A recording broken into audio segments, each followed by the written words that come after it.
maji. Inafaa ikuwe like at least kando you can see like water can run, inaweza shuka hivi in such a minute that kukinyesha the road will be dry faster.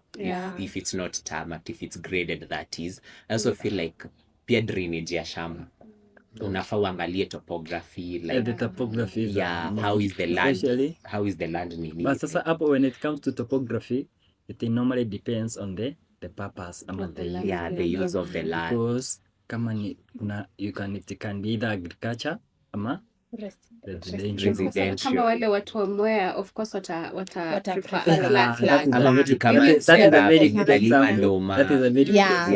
because watu wa Mwea they prefer, huwezi pata Mwea the lands are relatively flat, so they wanna prefer maji. Unajua pia kuna places flat but maji na flow. But mostly like, kama you will always check. That's why it's very important to go for a site sasa venye kunanyesha. I think this is the most precious time ya kwenda site. Go and check. Kama unataka mahali kwa kujenga kuishi, I don't think kuna mtu anaenda kujenga mahali kuna maji na stagnant. So you need somewhere that is at least slope kidogo ama to place maji ita flow ukinyesha maji. So I think hiyo point ya topography is a very major point. Na pia story ya landslides. Unajua kuna place shamba zinabomoka.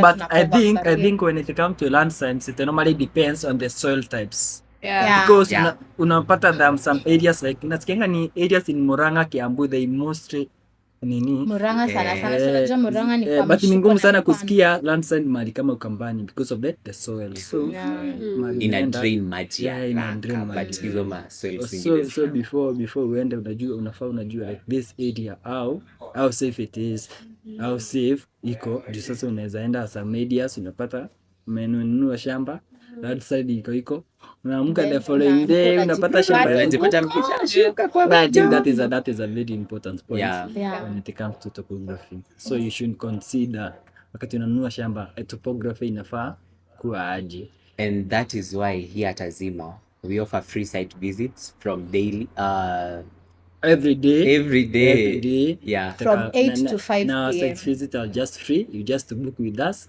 tunakupeleka unaenda, you go and see how the roads are.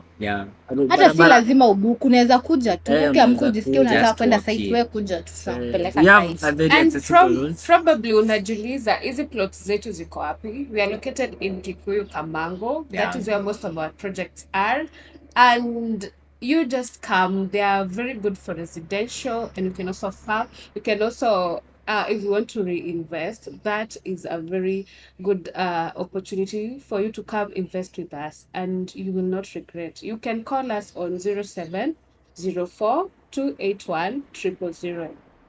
At Azima Properties, we give you power to own land.